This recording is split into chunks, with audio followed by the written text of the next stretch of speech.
This is a special edition honoring the legacy of Reverend Royal and Elizabeth Jackson. In August 2005, the world witnessed the devastation of Hurricane Katrina. For my family, it was more than a headline. It was the final chapter in the two lives of extraordinary people, my grandparents. Katrina did not define their legacy. They defined it themselves through faith, strength, and love. That still shapes us today. This is my privilege to honor their story, remember their lives, and share the lessons they left with us all. To begin, we hear from my aunt, Dr. Ivy Fleming, a woman whose life was deeply shaped by the lessons of her parents. She speaks of discipline, faith, and unwavering love that guided their home, and of a father whose devotion to God built not only two churches, but a spiritual foundation for generations to stand on. I want to give a shout out to my niece, Shawan Mickey, that started this story on my father. And I thank you for taking your time out to do this. She asked me to have a speech about my father here I go. Love you, Shawan. We're going to talk about unconditional love for Reverend Royal Jackson. My father, Dr. Reverend Royal Jackson Sr., and his wife, Elizabeth Wright Jackson. My father was a straightforward man who believed in the Ten Commandments. He believed from Genesis to Revelation. He lived that life. He did not play with people. He was a no-nonsense man. My father raised his 7 children to read the Bible, to study the Bible, and to live the Word. Reverend Jackson brought us to church every week, twice a week and on Sunday. Reverend Jackson pastored 2 churches. That's right. The Greater St. John Baptist Church in Barataria, Louisiana, the Second Highway Baptist Church in Monroe, Louisiana, both churches at the same time. He's done this for years. My mother was a deaconess for more than 50 years and stood right by my father's side. We are what you call PK kids, which means preacher's kids. My father and mother taught us the Word, and mother would wake up at 5 a.m. and read the Word with the children, while the boys got up and went to the store to get our lunch, bread and meat for the sandwiches for us to take to school, and their lives were an example to us. My father believed in his young daughter. His girls should not wear pants, no makeup, no lipstick, no nail. Your dress, living in his home, your dress had to be at your knees, not above your knees. Reverend Jackson had 7 children, 4 boys, Royal Jackson Jr., the late Ronnie Lynn Jackson, Andrew and Marcus Jackson, 3 girls, the late Marion Jackson Hubert, Kathy Jackson Scott, and myself, Dr. Ivy Jackson Fleming. Now, when the storm came, Dad wanted to be at home because he built this big house, high and strong. He stayed home the whole day. Dad knew the house was going to sustain the water. He put up to 90 pounds under that house. This is the reason he would not leave. But what Dad didn't know was that the levee broke and the levee took over New Orleans, and it was more than a house could withstand. I called Dad and told my sisters to go over there. I called the city police. He refused. I called the state trooper. He refused. I told my sister to have him get in the car with her. He refused to get in the car. A boat came. The boat was too small. The boat never returned. I talked to him at 3 p.m. that Sunday evening. He told me to come get him. By that time, my sister had left and all traffic was going outbound of New Orleans. You could not get into the city. Call the state trooper and I better not come down here, is what he told me. You will not get out. With that being said, all bridges and highways was being shut down. Everything went quiet for about 3 weeks. No phone, no cell phones, no signals, no lights. Nothing. All police services was down, quiet, and down. Nobody knew nothing. All we knew was what CNN reported to us. The water has taken the city. We found mom and dad, they drowned. It was overbearing. At this time, all we could do is look for them. FEMA called 2 weeks later. After we reported them lost, they found him. And once he was found, they identified him because his wallet was in his pocket. I myself, I was devastated. I went to God in prayer and I asked God, why? And then I realized that the devil cannot do anything without God's permission. Then I came to myself and realized God allowed this to happen. I asked for repentance. I released my parents and I asked God to send my mother remains to me within that week. FEMA demo called and said, we found your mother's remains. Put my mother and my father to rest. It was hard. We grieved. We grieved. And now it's 20 years later. And now I realize whatever God says, that's what it is. I'm trying to live my life so I can see them again. Me and my children, oh yes, we miss them very much. My kids and I went to New Orleans twice a month. Lived in the Houston area over 25 years, up and down Interstate I-10. And we miss them very much. We thank God for them, and we enjoyed them. We have videos, pictures, and tapes to remember them, the good times. Rest in peace, Mom and Dad. To God be the glory. Amen. But this last week, Dad made 100, and I myself in 2 weeks be 71 years old. Thank God. God bless you. In August 2005, the Gulf Coast was hit by one of the most devastating natural disasters in U.S. history. A name we'll never forget, Hurricane Katrina. What started as another tropical storm, it grew into a monstrous Category 5 hurricane. It tore through Louisiana, Mississippi, and Alabama. But the real tragedy wasn't just the storm in itself, it was what came after. In New Orleans, the levees, they failed. 80% of the city went underwater. Whole neighborhoods disappeared. People climbed onto rooftops, waiting for rescue. Families were torn apart, and too many, the poor, the elderly, Black communities were left behind. Over 1,800 lives were lost. More than 1 million people were displaced. My grandparents, they were among them. But I'll come back to that part of the story in a moment. At the time, I was stationed at the New Orleans Military Entrance Processing Station. I was assigned there active duty. That was during the year of 2003 until 2006. I served as the non-commissioned officer in charge of the testing section. My family and I lived on post housing in Algiers. Me, my husband, and our kids. We lived there for the duration of the 3 years while serving in New Orleans. The military entrance processing station was in the 9th Ward at the time. When we first got the warnings that the hurricane was going to touch in our area, I first got permissions from my command, and we just decided not to wait.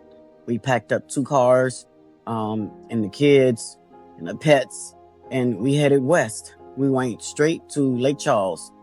Heading to Lake Charles, we thought we waited out, but then came another storm. I think it was Rita, Hurricane Rita. And we ended up pushing further to Dallas, Texas at that time. And we stayed there for a short period of time, I believe 90 days. So when we left early, we beat the traffic. We didn't realize that we was also beating the chaos that would soon swallow New Orleans whole. The military entrance processing station, which is the MEPS, was destroyed. It flooded out. And here at home, my mom was sick about her parents. I remember the last time my mom heard from my grandma. My mom had called my grandmother before the phones went out. And my grandma, she was She was screaming. She said the waters is coming in. My mom was trying to calm her down, and she told her to seek higher grounds. But we knew there wasn't much time. That discussion with my mom still echoes in my mind. It was the last time that we had communication with them. My grandmother's house was always filled with love and the smell of her cooking. If you grew up in our family, you know about grandma's flatbread, okay? It wasn't just anything fancy, just flour and water and mixed into a soft dough, rolled out, fried golden in a little oil. We tear off pieces and spread them with jam and drizzled a little syrup as well. When we couldn't reach them, the panic set in. We called everywhere. The American Red Cross, the shelters, the hospitals. I even reached out to my state representative for help. It was a stressful, exhausting time. But through it all, I had one thought, and that was to be strong for my mom. No matter what news came, I needed to be there for her. One day our story made it to CBS Nightly News. They reached out to me, and I found myself on camera sharing our desperate search for my grandparents. And so my aunt, uncle, myself, and my other two cousins, we went into my grandparents' home and we start gutting it out, knocking down walls and things like that, just trying to get it back to where it was pre-Katrina. I took the opportunity to go into my grandmother's room. I just stood there and was just wondering the amount of fear that took over her, and my grandparents, when the water rushed in. I rethink those moments, those last words, and it was a tough time. It was a tough thing to get over. It took a lot of therapy. It took a lot of prayer to be able to tell this story today. And so where would I be without prayer? And where would I be without God's promise? I don't know, but I'm grateful. I'm grateful that I'm able to tell this story and share it with you all. We found my grandfather first in October. We buried him on October 31st. That's my uncle's birthday, which is my grandfather's youngest son, Uncle Marcus. My grandmother remains had in the chaos. She had no identification when they found her. Her purse washed ashore onto the neighbor's driveway. Me and my cousin, we getting ready to head out to Grandma and Grandpa's spot out here off of Bullard. They live in Lake Bullard subdivision. Haven't been back here in years. I think the last time I was here when we gutted out their house after the hurricane and get prepared for Grandpa's funeral that same day, remember? And that was October 31st of 2005, the same year of Hurricane Katrina, when we lost both of them in the storm. This is my grandparents' house. This is where they resided during the time of Hurricane Katrina. It's currently for sale.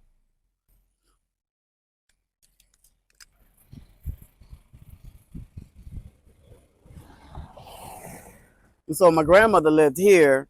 Grandma, Lizzie's, lived right here. Her purse washed up on their property right here.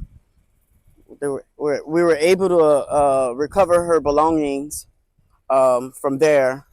And later we did DNA to identify her remains. Grandpa was found in a house upstairs, two-story home. I want to say, I don't know which home it was, if it's this house or this house, but he was found in that home. Grandma washed up on someone's property near their fence line. Through DNA testing, we confirmed it was her, and we laid her to rest on February 1st, and that's my birthday. Those are two dates that should have been for celebration, forever tied in the hardest goodbyes I've ever had to say in my life. Looking at the property, I just reminisce about us being in that home with my grandparents, replaying all of that over and over and over in your head. It would never go away. And there's always would've, could've, should've. And it's a tough time. People talk about Hurricane Katrina like it was just a storm. But it wasn't just a storm. For me, it's a wound that still needs healing. Not just for what we lost. Grief without closure is heavy. You carry it everywhere.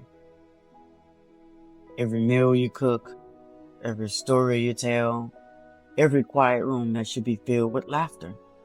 Sometimes I just sit in a quiet room and just talk to them anyway.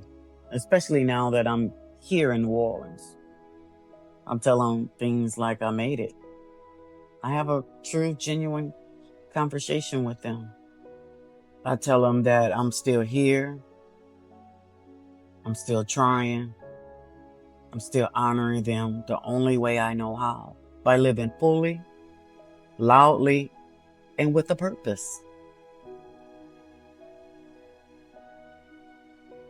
I carry them in every story I share, every step of this nomadic journey. I carry them because I know they'd want me to keep going. Their presence is heavy here.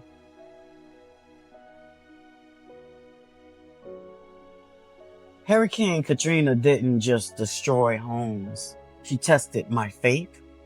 She exposed our country's cracks. She reshaped how we define family, how we define loss and survival. But here's what I know. Even when the floodwaters rise, even when the world forgets,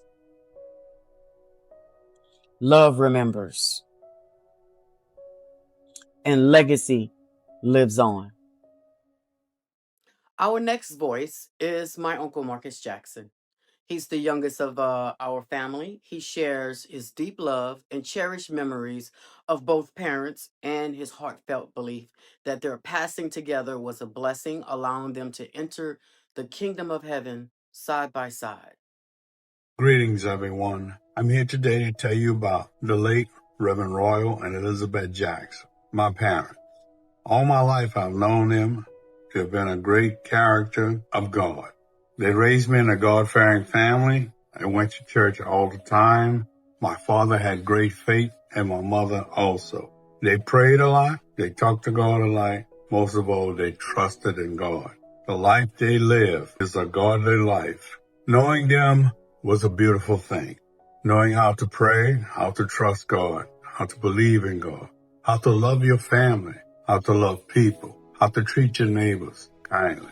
Believe in yourself as well. He was a compassionate man. He was straightforward, and he lived his life the same. My father was taken away from us during Katrina. They met together, raised a family together, served God's people together, and they passed away together. If my father ever told you anything, you can better bet it was from God himself. It was shocking the way he handled life, but it was truthful. How he treated people and how he would give his shirt off his back, if at all possible, to somebody in need. My father instilled in us to be kind to one another, to be prayerful and truthful to God, and believe in Christ Jesus for all what he's done. Till this day, I remember the way he raised us. I think it's an honor to honor him in this way, to cherish them in our hearts and minds. What a beautiful couple. What a beautiful pair that God has sent us on this earth to share and live with. I thank you all for what you've done. There's not a time or day that I don't remember the things he's said and what she said.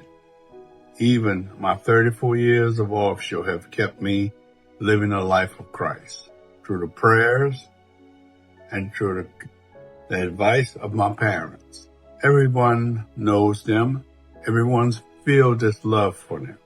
So thank you all for this beautiful, beautiful time of remembrance. Thank you, and may God bless.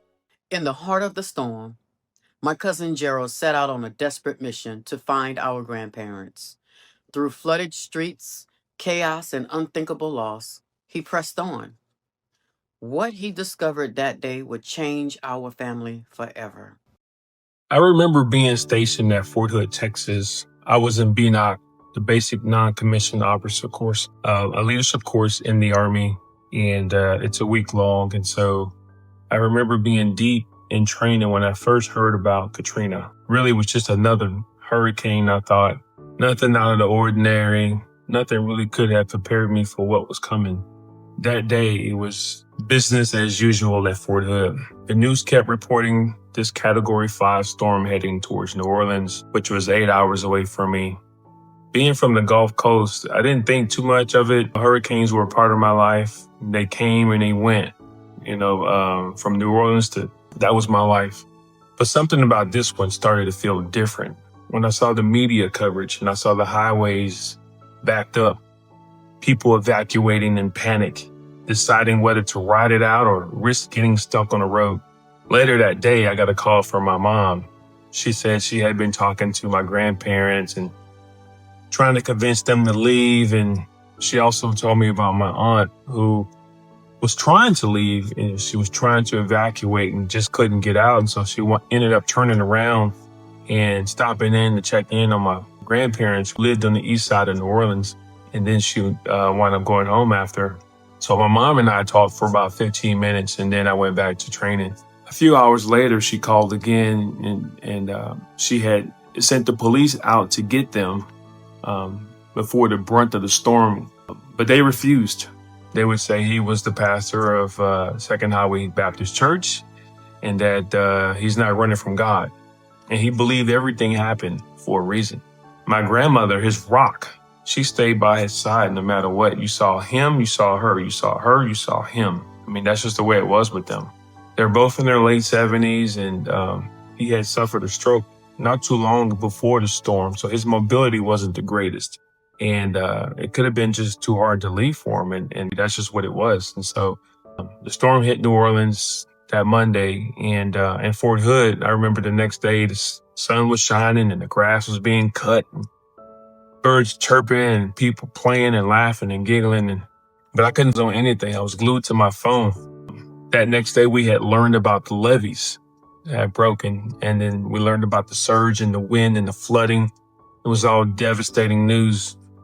My mom called again, told me that she couldn't reach my grandparents and she had been scanning the news coverage, searching for their faces, just a glimpse of them. Of course, I wasn't able to see anything unfold in real time because of the training that I was in. Most of the updates came through calls and text messages. It really felt like the longest week of my life. When I got home, I finally saw what the world was watching. People stranded on rooftops, the Superdome overcrowded, as well as the convention center. Folks trapped in hellish conditions. No power, no food, just fear. No bathrooms, just desperation. Helicopters flying overhead, plucking people out one by one. The city felt abandoned, but help came late. And even when it did come, it wasn't enough. Friday, my unit got assigned to support this. And so I remember begging my first sergeant that Friday morning to let me go. And he said, no, you're still in training. You need to finish this out. So I was stuck and still haven't heard a word from my grandparents. And so my mom began checking shelters in Houston. And finally, when I got off from work that Friday night, I drove straight down to San Antonio to do the same thing and ended up with nothing. I told my wife at the time, I can't just sit here. I got to go to New Orleans. So that night, I drove to Houston. I met up with my mom and my sister and made a plan. And the plan was to drive straight into New Orleans, drive straight to my grandparents' house, rescue them and bring them back home. It was a rescue operation. That was the mission. Saturday morning, I hit the road. Now, the city was still technically closed, but I didn't care. I was going to somehow, some way get there. Mom and my sister were heading to a shelter in Baton Rouge, and we were talking about my uncle and my Uncle Ronnie, mental health challenges in his lifetime. He lived with my grandparents, but he had been located in a shelter in Atlanta. So that gave me a little bit of hope. Now, Uncle Ronnie had been admitted to the hospital days before the storm, which meant he wasn't home at that time. And so Charity Hospital began moving their patients to Atlanta. And so if my Uncle Ronnie could be found, then maybe, just maybe, they had gotten out too. So I made my way past Baton Rouge, and then I noticed the first roadblock into the city. And it was guarded by Highway Patrol. And so I flashed him my military ID, told him what my mission was, and he just waved me on. So heading east on Interstate 10, leaving Baton Rouge, was probably one of the loneliest times of my life thus far. Driving into New Orleans after the storm, it just felt like stepping back into Iraq. I mean, the sky was clear. It was heavy with sunshine, clouds. It all acted like nothing, but the roads told a different story. The roads were dry, but scattered with unusual debris like metal, wood, trash. The roads ahead were empty. No headlights, no taillights, no signs of life, not even a dog walking. It was just miles after miles of just wet and dry concrete, and me fighting myself because going into survival mode, and I wanted to turn around so bad for my own safety. I remember feeling when I first got into the city of Metairie, which is just outside of New Orleans. I remember feeling somewhat relieved, but I know I still had this mission. I seen highway signs that were down and broken limbs from across the shoulders from trees, debris across the roads, bits of metal, branches, tires and rims scattered all over the place. Even I saw someone's mattress. These huge, gigantic billboards, signs crumpled as though someone had just stomped on them. Broken out windows with curtains. They were sticking out, flapping, as though they were like waving at me as I came into the city. Gas stations were closed, boarded up, their signs twisted as well. There were gas pumps scattered on the ground. The buildings I passed looked abandoned and windows taped and buildings marked with X's. I kept expecting to see someone, anyone. There was no one. Again, no cars, no people, no lights, just silence.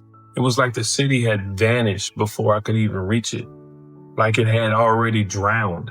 You know, getting closer into the city and going on what was at that point an overpass, I noticed at that time it was the first sign of flooding. When I got to the top of the overpass, all I saw was a flooded, unpassable highway.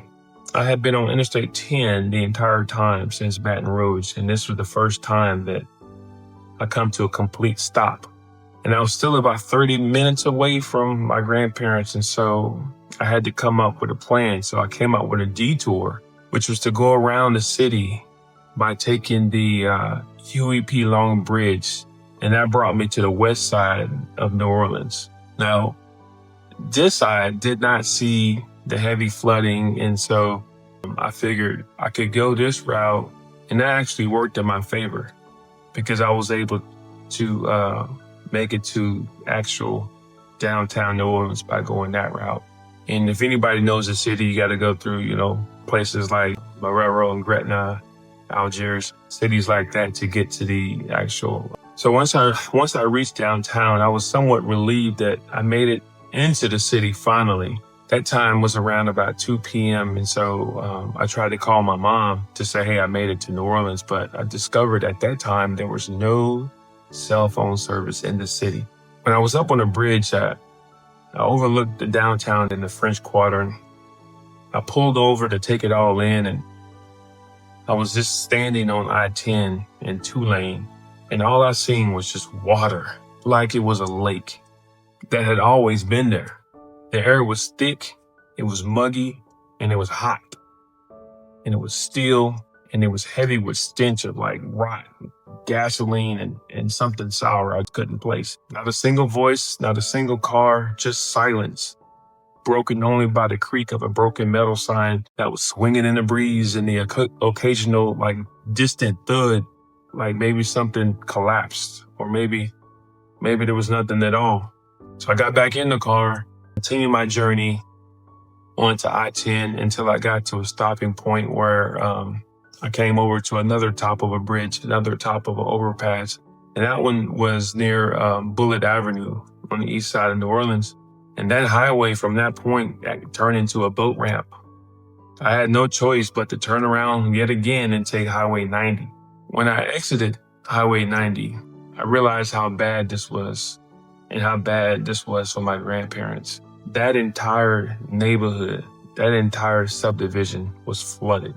It was the first time I had seen some movement, people, someone moving around in the streets, one or two people, not a whole lot. I proceeded to pull up to Bullitt Boulevard, which is the main road into the massive subdivision where they stayed. And I only got about 20 feet in, and I had to pull over and park because it was time to swim. Their house was about a mile from where I stood, and I was in no way prepared for what I was about to endure. I opened the trunk and I pulled out a hammer, a Camelback of water, crackers, and a first aid kit. These are the only essentials that I had, and I thought these would come in handy for something. So I started my journey, wading into the water. And I remember when I stepped into the water, it was warmer than I expected. It was murky, it was slick, and it was full of things I couldn't see. It rose past my ankles, and I thought, oh, this is not too bad, because I couldn't really tell how deep it actually was. And then it got to my knees. And then I was like, again, not too bad, I can handle this. But then eventually to my chest level. And so every step felt like moving through a thick, heavy syrup. And that fear hit me, and then the smell hit me. And both of them clung to my clothes and to my skin, to the back of my throat. But I kept moving, slow and careful, trying not to think about what might be floating around the waters, what might be brushing up against my leg. Is it a bush? Is it a chair? There were things that were hitting me that I didn't even want to identify. I couldn't even see the road beneath me. I didn't even know if I was on the road. When I was stepping, I was trying to be careful of what I thought would be ground or sidewalk or a road or just anything. I heard the rumors. I heard the rumors about gators. I heard the rumors about dead bodies floating. I became hypersensitive to my environment. It was about 6 p.m. at that point, and I knew I only had about an hour or so before the sun went down. I was lonely. I was scared because no one knew exactly where I was. And if I needed help, I was on my own. My cell phone didn't work. And I think that's when my heart started pounding.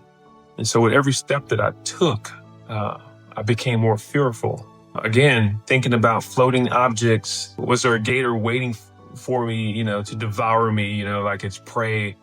My heart was about to jump out of my chest, and I couldn't take it anymore, man. And I really wanted to turn around.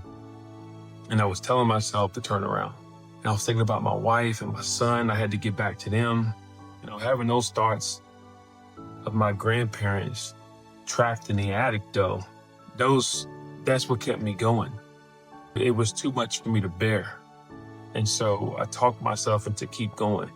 So I came up with this game plan to get myself out of the water and onto a rooftop. I figured if I could jump up on this building and jump from roof to roof, I could make it there. And I got up on the nearest roof, which happened to be a storefront building. I believe it was a seafood place. I got on top of that roof and I stood up and I looked around, and the silence was just strange. There was no engines. There were no calls for help, no voices, just the stillness of the water floating up against the building. I looked around and I saw street signs barely peeking above the floods. If there were cars, I couldn't see them. Everything was underwater. And the homes, the homes are only visible because of the rooftops. And so you can imagine how much water that would take. So I thought to myself, what was I going to do when I got there? How was I going to rescue them out of there? I didn't think too much of it. I just know I had to get there and I needed to move now. So I think I jumped about 5 or 6 rooftops at that point, jumping from one roof to the next. And again, I didn't have much of a plan. I got to the last roof and then I was stuck with a decision to either retreat or keep going. So I decided to keep going. And so because I was on the last roof, I had to jump back into the water that I feared so much. I had to try to get the most direct line of sight possible to just get there. If I could just get there. And so I started walking again. But what I didn't know is every step I was taking got deeper and deeper.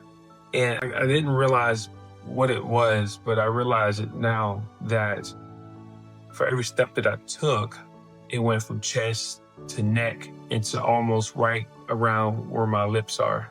Now, I stand about 6'2".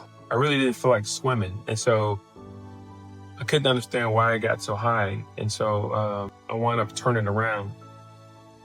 And I later found out why it got high. It was because I was walking into a ditch. And so that was the part that I turned around and I was like, I'm not going to be able to do this. I am not swimming into this water. So I knew I had reached my stopping point. And so I turned around and I started walking back to the car. And it was at that point I heard a boat. And I can't really describe that feeling, that sound, but it was as though I were being rescued at that point. And it was such a sweet sound. So I noticed that they were driving past me, going towards where my car was. And when I made it to the boat, I was so grateful. And the boat operator, his name was Chris. And Chris had a family of 5. He had a family of 5 on this boat, and he had a police officer on this boat. And it turns out that Chris had came from Baton Rouge with his boat to help people. And he was helping people flee the floods. And I remember talking to the officer and I was explaining to him my situation. And I explained to him why I was there and what I was trying to do and that I needed his help. But he really didn't offer any help. As a matter of fact, he was there to get his things from his house and pointed me towards Chris and told me good luck. So I moved on to Chris and I asked him, would you mind taking me to Fernley Drive to help rescue my grandparents? I need to find out if they're at the house or I just need answers. And he looked at me and he was like, are you sure? And I thought that was kind of strange. He would ask me if I was sure. I'm like, yeah, I'm sure. I need to go find out what's going on over there. So I told him, I said, I need to know, Chris. Off we went.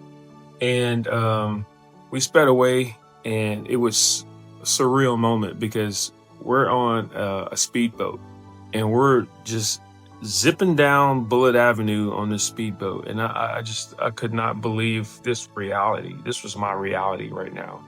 And looking up at the sky, not even a bird was flying. We turned down Fernley Drive, and we went past my grandmother's house, about 4 to 5 houses down. And off in the middle of the street, he was right. There was a dead body floating. More on Gerald's testimony. Please stay tuned. Next, you'll hear from my Uncle Andrew Jackson, the second son of my grandparents, on the valuable life lessons that continue to influence him today. What are your favorite memories of growing up with your parents? My daddy had this red 1949 Ford. He took the bed off the back and he had wood on the back. When we had to go to church, Mom, Dad, and Marion would be in the front of the truck, and me and Roy would be in the back of the truck where we really start church at. Father and my mother used to get us up and go in the front room and had us to pray every morning, the Our Father prayer, and we would sing, My father's boat was the Lula Marshall, and after he would bring the fish table full of crabs and shrimp, had enough. Probably he done gave out seafood to other people that I didn't know about. I'm pretty sure he had took care of church and everything, and then he would bring food for us. So we grew up with eating fish, crabs every day, gumbo, all that. We lived it poor, but we ate good. It was a rough, and then it was a beautiful life. I learned the Lord is my shepherd, I shall not want. My mama had me scared half to death. The moon was out at night. She was hanging something on the front porch. She was telling me, if you don't learn this year, you're going to be in trouble. She made sure that I learned the 23rd Psalm. I know it by heart right now, but she made sure that I knew that and studied on that. I was in fear when she told me, she said, you better learn how to do that. When Mom had to come home from work across the river at night, waiting for the bus, about 11, 12 o'clock at night, waiting on my dad to come pick up. Dad was working, but she had to wait for him around the European Long Bridge. She was waiting for Don Bone Ford and them. And I had to thank God for the toys that we was getting, electric cars. We all was blessed in Westwego. We really all had a good time, you know.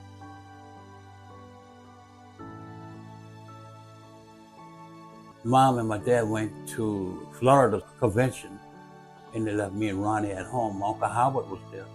And he loved to cook. He was a chef. But when I was on August Lane one day, and we was living on church property on August Lane next to the old folks' home, and Mom and Dad was still living at that time, but we all had to try to get Mom and Dad, and I didn't have any vehicle to go try to get Mom and Dad. And my sister Marion came off of Marshall Drive to come and tell me that, Andrew, they're trying to get Mom and Dad out the house. It was dark at night. She said, come on, go put a shirt on, boy. And by the time I was putting the shirt on, Marion was gone. And it was dark at night, Marion was gone. My brother Roy was living right next door to me. No, my brother Roy was living in that brick house next to the old folks' home over there. It was so bad.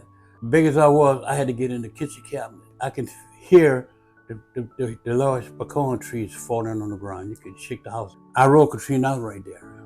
But afterwards, after Katrina passed, I could hear generators running, the beautiful pine trees in the front. I built the fire right by the house there, by the back door, and I built a big fire, and I was cooking the grits on the fire. I was cooking what I had, the kitchen, grits, whatever I could cook. I was still on August Lane. I was at the center. The place just wasn't the same anymore. Then I would clear the road for people to pass. A lot of hard work, but I didn't have any help. But I just made enough weight for the police, ambulance, military to get by. And how they left, I don't think the law wanted us to see how they left, see the house. But for some reason, it was a strange way for them to leave. And I knew my father said he wanted to ride it out. He always liked to ride the storms out.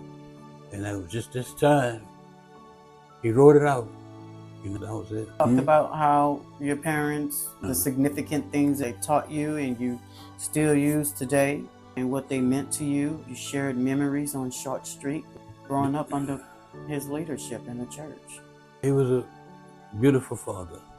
He was a strict father, preaching. Everybody should be strict like he was today, because we need strict people for the week. The children acting out here. And I remember vividly the image of this person being face down in the water. And it did appear to be an older woman. The body was just so bloated that it was unrecognizable to me. It was hard for me to identify who this person could have been or anything, you know, and discoloration of the skin was gray. And Chris jumped up and said, "Hey, here you go," and gives me an oar. He's like, "I can't help you. I can't deal with dead bodies. So if you want to flip the body over," and the water was still. The body was bloated, and my stomach started twisting in knots as I'm telling myself over and over, like, this is not her. It could have been her, but maybe it's not. And my legs just locked in place and my hands stayed glued to this oar. All I had to do was just reach out, just one push, one small movement to flip this body over it. And I would know.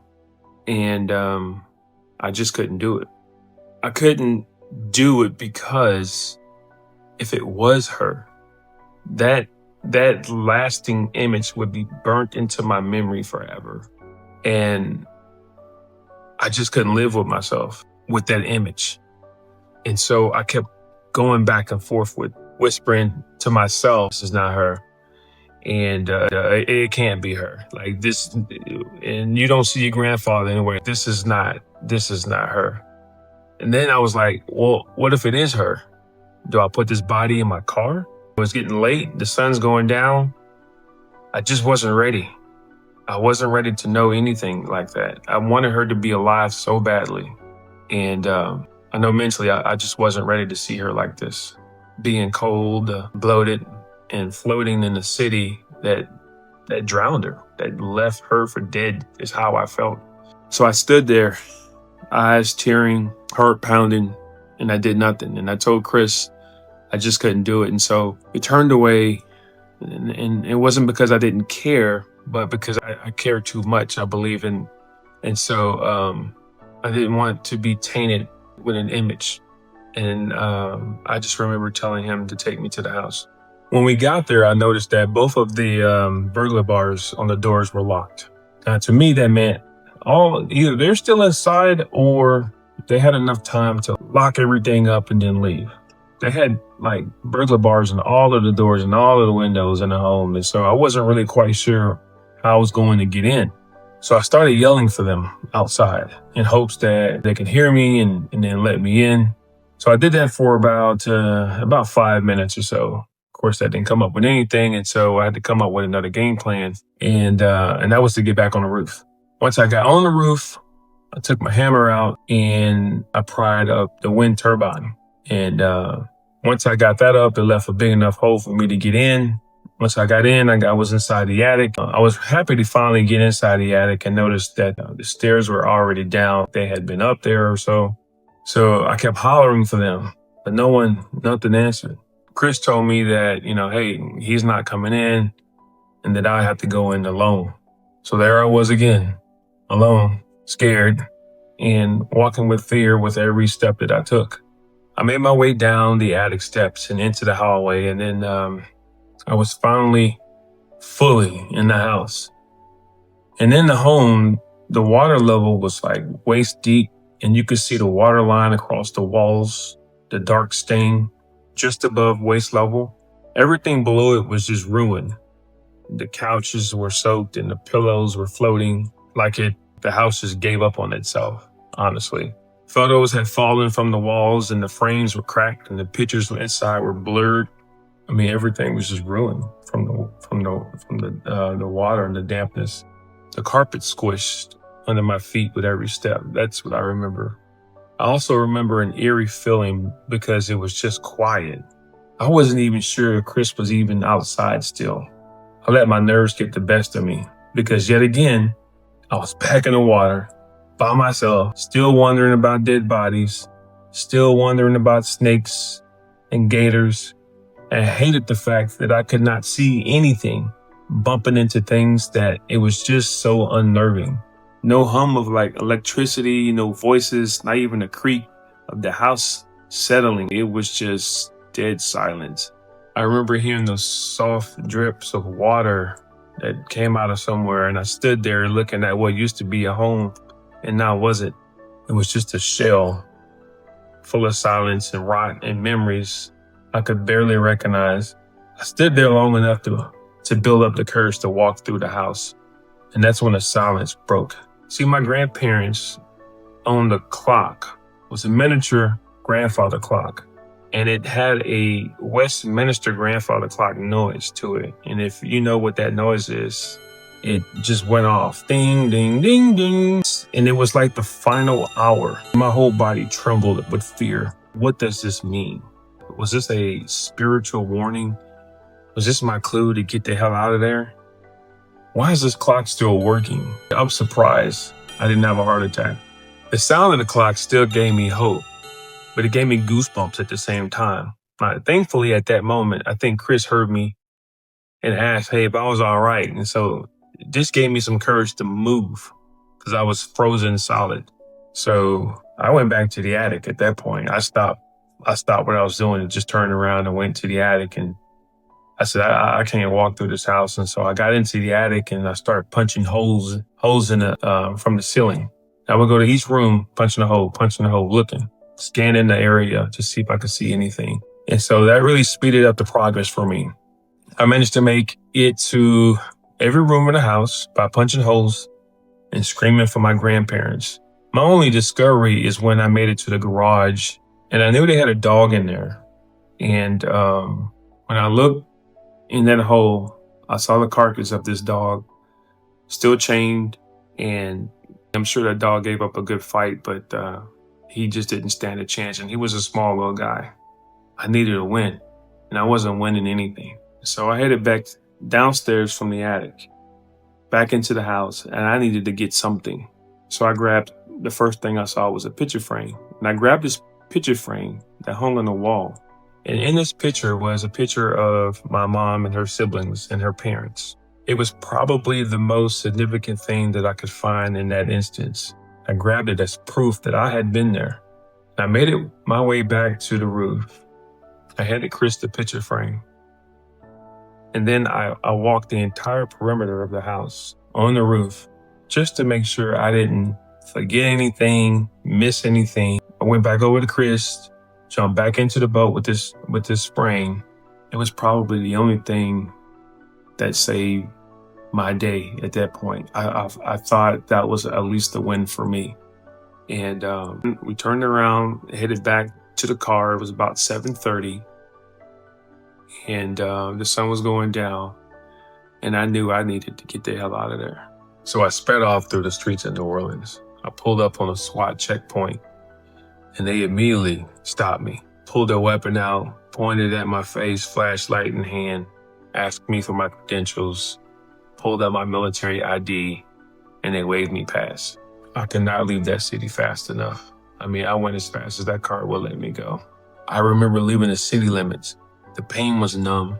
It felt like the city took its last breath, and then the moment was gone. Familiar places looked like they were warped, and it felt like the soul of the city was gone. I've never seen anything so empty. The silence. I remember hearing the silence. If that makes sense. Once I got into Baton Rouge, I was able to use my phone, linked up with my mom, linked up with my sister, showed them the frame as proof that I indeed made it to the house. I didn't mention the dead body until the next day because I needed to be sure of what I seen. And I didn't want to lose the hope of finding both my grandparents alive.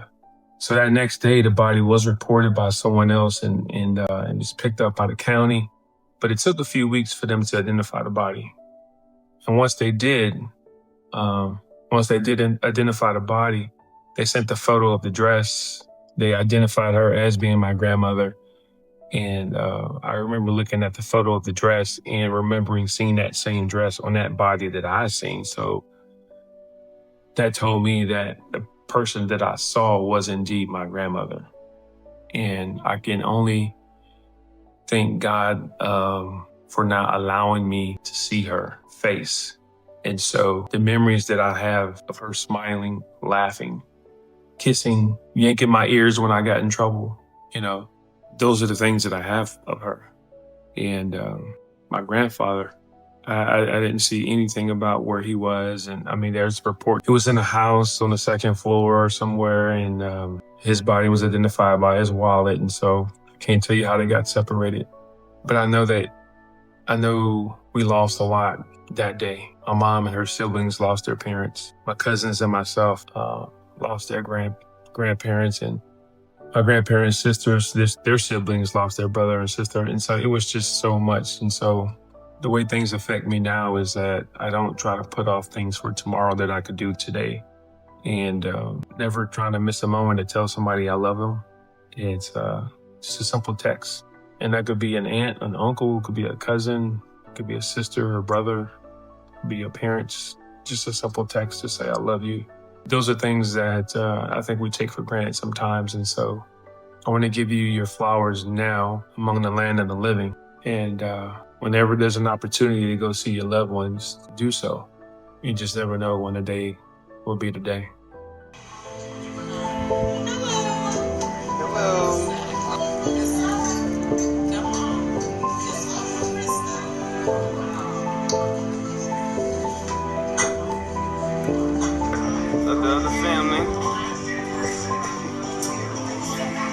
There you go. How y'all doing? Janice, good, fine. Roger, 10-4. Who we got over here? Derek? Derek.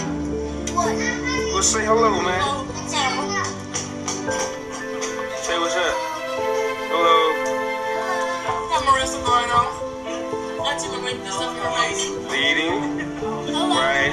Hello.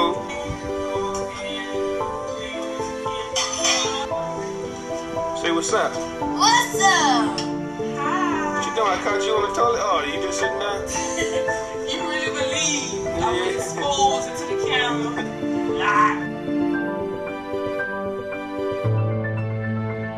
Okay, calm, no help. Really bad? Yeah. Yeah. I charged him up, Grandma. Yeah. So I get my hair done. Finally. Baby, she gonna be popping. Why am I ever whipping out here?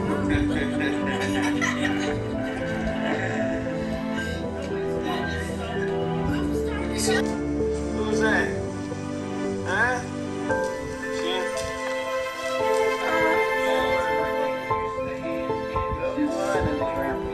Happy birthday to you. Happy birthday, dear Grandma. Happy birthday to you. How old are you? How old are you? Happy birthday to you. One more time. Thank you for watching. Here's a prayer from the late Reverend Royal Jackson. Don't forget to like and share. Most holy and everlasting God, our God, ruler and the super ruler of the heaven and earth. Daniel, we can number 7 can be you. For you in the holy throne of angels. While bowing here to us with eyes of pleading, heart of tender compassion. Bless the cause we assembled here. We pray, Father, that we bless our homes, make them homes of peace and homes of prayer. Bless everybody by my sound of my voice. Bless the musicians, bless the recorders. We pray, Father, for the sick ones. Heal their feeble bodies and give ease to their troublesome mind. Holy Father, when we done falling and done rising, done singing your songs, receive our souls in thy kingdom where we praise in a better world. Amen.